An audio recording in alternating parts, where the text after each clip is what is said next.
ভোলা, আরে ও ভোলা, ভোলা, বেলা কত হলো রে?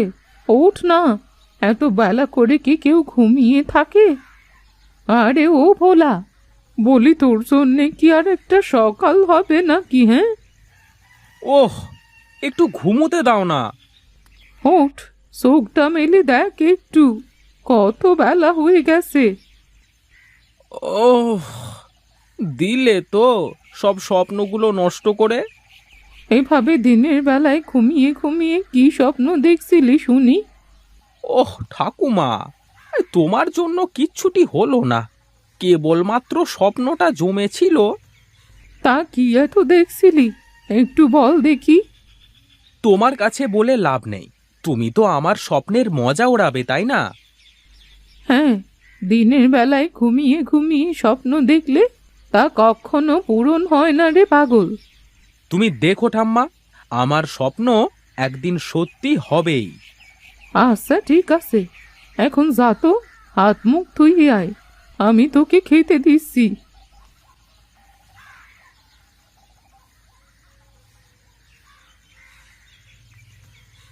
দাও দেখি, কি রান্না করছো? কি ঠাম্মা, এ রোজ রোজ এই ডাল ভাত খেতে আর ভালো লাগে না। হ্যাঁ হ্যাঁ, এই বুড়ি যা জোটাতে পারে তাই তোকে খেতে দেয়। তা তুই যদি পারিস তাহলে রোজগার করে রাজভোগ জুটিয়ে আন দেখি। একবার, একবার শুধু আমার স্বপ্নটা সত্যি হতে দাও ঠাম্মা, দেখো তোমাকে রোজ রোজ কেমন রাজভোগ খাওয়াবো। হ্যাঁ, তা তো দেখাই যাবে। এখন তুই তাড়াতাড়ি খেয়ে গিয়ে তাড়াতাড়ি মাঠ থেকে কটা ঘাস কেটে নিয়ে আয় দেখি, লালু সকাল থেকে উপোস করে আছে। ঠিক আছে, যাচ্ছি, আগে খেতে তো দাও।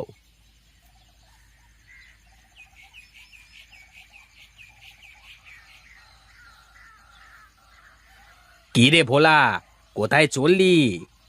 কোথায় আর যাব, ঠাম্মা হাতে কাঁচি ধরিয়ে দিল, যাই দেখি লালুর জন্য কটা ঘাস লতাপাতা কেটে আনি। বেশ বেশ, যা। তা তুই এই সাত সকালে কোথায় চললি রে? কি রে, তুই কিছু জানিস নে? না তো, কি হয়েছে বল দেখি। পড়ে পড়ে ঘুমাবি, চোখ কান তো খোলা রাখবি না, তাহলে কিভাবে শুনবি? প্যাচাল করিস না তো নগেন, মোদ্দা কথা কি তাই বল। নীলকান্ত রায় ঘোষণা দিয়েছে গ্রামে আলু চাষের প্রতিযোগিতা হবে। তাতে তোর কি? তোর তো নিজের কোনো জমি নেই, তাহলে তুই গিয়ে কি করবি শুনি? এই জন্যই তো বলি, তুই লালুর জন্য ঘাস নিয়ে বাড়িতে গিয়ে ঘুমা, চাত্ত সাপ। দেখ নগেন, ভালো হবে না কিন্তু, খুলে বল না ভাই। এই শোন, নীলকান্ত রায় বলেছে যারা যারা এই প্রতিযোগিতায় অংশগ্রহণ করবে তাদের সবাইকে নীলকান্ত রায় জমি দেবে। তার জমিতে চাষ করে যে সেরা চাষি হবে তাকে নীলকান্ত রায় অনেক জমি আর সাথে তার মেয়েকে বিয়ে দেবে। কি বলিস রে নগেন, এ তো দেখছি রাজত্ব আর রাজকন্যা একসাথে। হ্যাঁ রে হ্যাঁ, এই তুই থাক, আমি গেলাম। দাঁড়া, দাঁড়া ভাই, আমিও যাব, তুই আমাকে ফেলে চলে যাস না।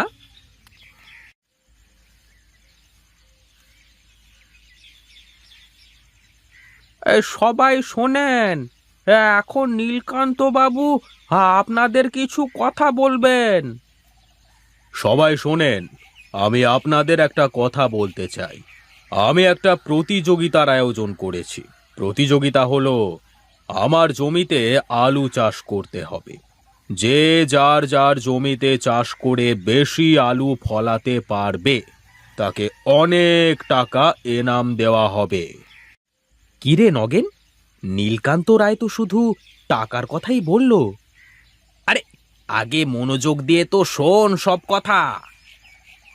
আর হ্যাঁ, যারা অধিক ফসল ফলাতে পারবে তাদেরকে আমি আমার জমি দান করে দেব। কি ব্যাপার, মেয়ের বিয়ের কথা শুনলাম, বেটা বললো না কেন? আমি আরও একটা কথা বলতে ভুলে গেছি। এই প্রতিযোগিতায় যে সবচেয়ে বেশি ফসল ফলাতে পারবে তার সাথে আমার একমাত্র মেয়ের বিয়ে দেব। বাহ, সত্যি তোরে নগেন? আমরা সবাই রাজি বাবু, আমরা সবাই রাজি। তাহলে ওই কথাই থাকলো, কাল সবাই এসে যার যার জমি বুঝে নিয়ে যাবেন। আর হ্যাঁ, সবাই শুনুন, এই প্রতিযোগিতায় যারা অংশগ্রহণ করবেন তারা সবাই কাল থেকেই কাজ শুরু করবেন। এখন আপনারা সবাই আসতে পারেন, যান যান, বাড়ি যান। কি হে দীনবন্ধু, তুমি হরিরও বন্ধু আমারও বন্ধু, কেমন দিলাম বলো? তোমার বুদ্ধির কোনো তুলনা হয় না বন্ধু। এই নিন আপনাদের চা। রাখো রাখো গিন্নি, আর বসো তুমি। তা তুমি যে লোকেদের বললে যে বিজয়ীর সাথে তোমার মেয়ের বিয়ে দেবে, তা মেয়ে পাবে কোথায় শুনি? হ্যাঁ তাই তো, তুমি এ কথা কেন বলতে গেলে? এই শোনো গিন্নি, যারা এসেছিল তার মধ্যে অনেকেই ছিল যুবক। তারা যাতে লোভে লোভে মেহনত করে তাই এরকম বলেছি। শেষমেশ কেউ যদি আপত্তি করে বসে? ও তুমি চিন্তা করো না বন্ধু, তুমি চা খাও।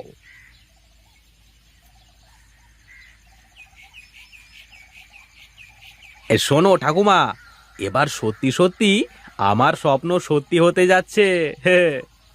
কি বলছিস রে? তা কি হয়েছে বল দেখি। আরে, পাশের গ্রামের নীলকান্ত রায় আলু চাষের প্রতিযোগিতার আয়োজন করেছে। যে বিজয়ী হবে তার সাথে মেয়ের বিয়ে দেবে, জমি দেবে, আরো কত কি। তাই নাকি? তা তোকে কে বললো শুনি? আরে, আমি নিজের কানে শুনে আসলাম। হ্যাঁ, কাল থেকে দেখো আমি আলু চাষ কেমন করি। আমাকে যে এই প্রতিযোগিতায় জিততেই হবে। হ্যাঁ রে, আমি জানি তুই পারবি। এখন চল তো, খাবি চল। না না, এখন খাবো না। হ্যাঁ, আমার অনেক কাজ, কাল সকাল থেকে চাষ শুরু করতে হবে। শোন শোন, আমার কথা আগে শোন। আরে, তোমার কথা শুনে এখন আমার লাভ নেই বুড়ি, এখন আমাকে চাষ করতে হবে, চাষ।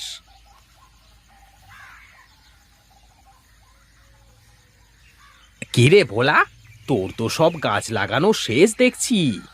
হ্যাঁ রে, আমি কি আর পেছনে পড়ি, সবার আগেই লাগিয়ে দিলাম। দেখি দেখি কার আলু কত বেশি হয়। দেখ নগেন, সবাই ভাবছে হয়তো ওরা সবাই এই প্রতিযোগিতা জিতে যাবে। এই শোন ভোলা, আমি থাকতে এই প্রতিযোগিতায় কেউ জিততে পারবে না। তুই তো জেগে জেগে স্বপ্ন দেখছিস নগেন, দেখিস আমার জমিতে কেমন আলু হয়। হ্যাঁ হ্যাঁ, সে সময় হলেই দেখা যাবে। চল এখন বাড়িতে যাই, অনেক রোদ। এই তুই যা ভাই, আমি এখন যাব না। তাছাড়া আমার বাড়িতে কোনো কাজ নেই।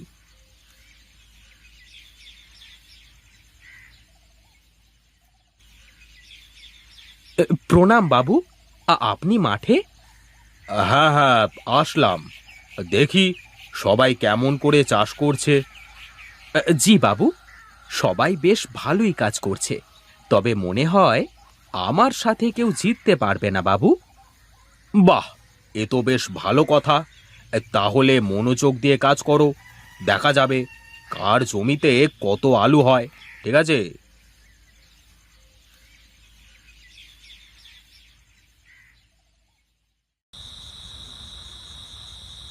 কাল তো সবার আলু তোলা হবে, জানি না কপালে কি আছে।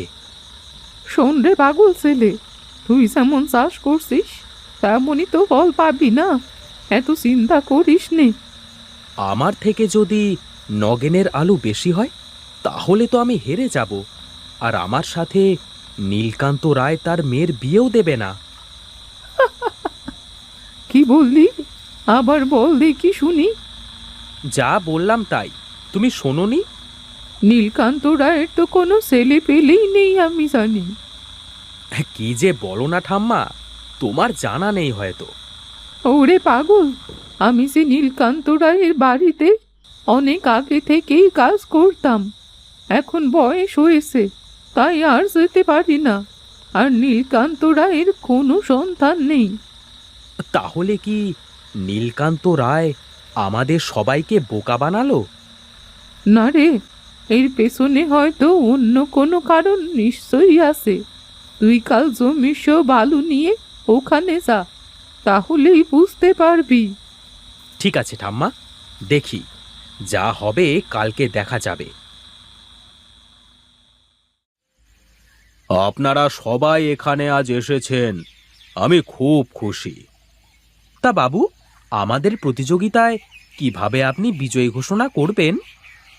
অতি উত্তম প্রশ্ন, কিন্তু এই প্রশ্নের উত্তর আমি দেব না।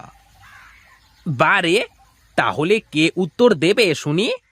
এই প্রতিযোগিতার ফলাফল ঘোষণা করবে আমার বন্ধু দীনবন্ধু। সবাই শুনুন, আপনারা যারা এই প্রতিযোগিতায় অংশগ্রহণ করেছেন, আপনারা সবাই বিজয়ী হয়েছেন। এ আবার কেমন কথা? এ আমাদের সাথে অন্যায় করা হলো। সবাই একটু ভালো করে শুনুন, আমাদের নীলকান্ত রায়ের অনেক সম্পত্তি, কিন্তু তার কোনো সন্তান না থাকায় সে চায় তার এই সব জমি আপনাদের মাঝে সমানভাবে ভাগ করে দিতে। কিন্তু আমাদের যে বলা হলো বিজয়ীর সাথে তার মেয়ের বিয়ে দেবেন, তাহলে এটা কি মিথ্যা? সবাই শোনো, এই যে আপনারা মেহনত করে ফসল ফলিয়েছেন, সবাই যদি এইভাবে মেহনত করে ফসল ফলান, তবে আপনাদের কারোর কোনো অভাব থাকবে না, আর আপনারা সবাই সুখেই থাকতে পারবেন। আমি আসলে আপনাদের কাছে মিথ্যে বলেছি, আমাকে আপনারা সবাই মাফ করে দেবেন। না না বাবু, এ আপনি কি করছেন? আপনি আমাদের চোখ খুলে দিয়েছেন। আপনি আমাদের বুঝিয়ে দিলেন যে আমরা যেন সবাই কাজ করে খাই। আপনি মহান বাবু, আপনি মহান। আজ থেকে আমরা সবাই মেহনত করে ফসল ফলাবো। আজ থেকে আমাদের গ্রামে কেউ আর গরিব থাকবে না।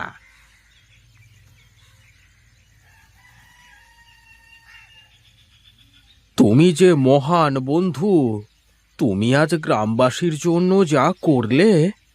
শোনো বন্ধু, আমার সব জমি ওদের এমনি দিয়ে দিলে ওরা তো ভালো চাষ করতো না। কিন্তু দেখো, আমি যেই প্রতিযোগিতার কথা বললাম, তখন সবাই কেমন সাড়া দিল। হ্যাঁ বন্ধু, তা ঠিক, তবে জোয়ানগুলো কিন্তু তোমার মেয়েকে বিয়ের জন্যই এত মেহনত করে ফসল ফলিয়েছে।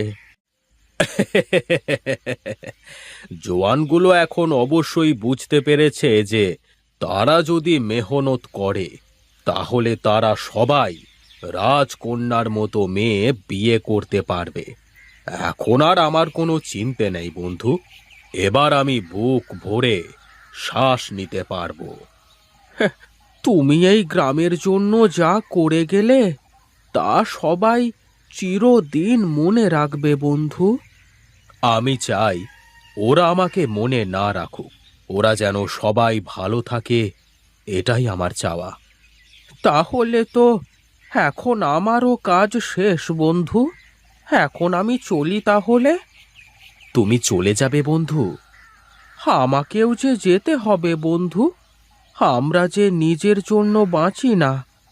এখন আমি চলি তাহলে, কেমন? ডাক দিয়েছ দয়াল মোরে, থাকবো না আর বেশি দিন তোমাদের মাঝারে।